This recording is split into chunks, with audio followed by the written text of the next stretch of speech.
Good morning, afternoon, or wherever you're watching Sunshines, and welcome back to Rebuilding Perspective, where we're learning, building, and trying to figure out things out together, just one break at a time. So, today I'm actually gonna show you something small, but honestly, something super game changing if you're actually trying to use something like BrickLink Studio.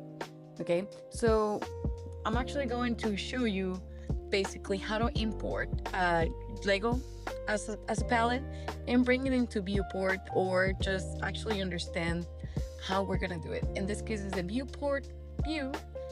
We choose one of the newest botanical sets. As you can tell, we can see all the parts, and this one is when we install it as a whole palette. You can see it on your library, and I also have a couple of others that I've uploaded in the past. So you can actually categorize the pieces by colors, by shapes, or you decide what's better for you. And you can start just adding them, making them click, rotating them. And I think this is a great way to, maybe you don't have the money yet to afford the set, or maybe you're trying to create your own creation. And this is a great way to know if the pieces are working, if you like the colors, or just to follow the instructions. Personally, I do this all the time. Besides, this is very entertaining for myself. Sometimes I don't want to open some of my collectible sets, and besides this really helps me learn a little bit more about modeling and rendering. And just a designer viewpoint, it's just very interesting to be able to play with the different perspectives, shapes, and again, we're trying to follow the instructions in here. And the botanical set that I imported as a palette, it's just very helpful if you can actually take a look. Every time I choose one of the pieces, it removes it from the side. So like I mentioned, this is one of the newest botanical sets released in 2026.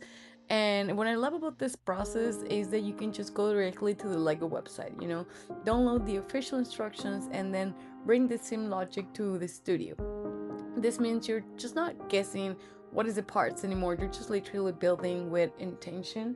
And like I said, this is really good for especially learning how to model and make changes.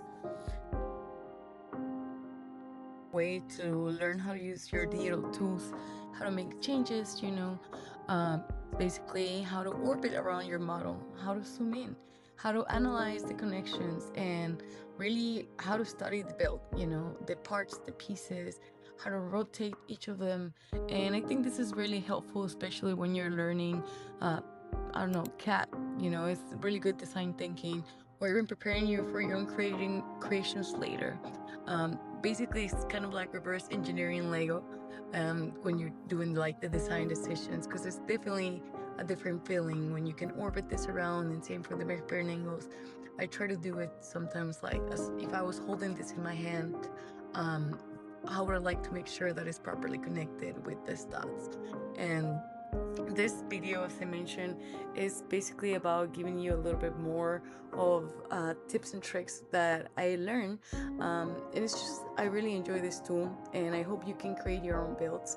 I hope you can actually even use this not as a toy, but a great way to practice um, different ways to viewpoints, or just play with different measures, because at the end of the day, this is sort of like a base.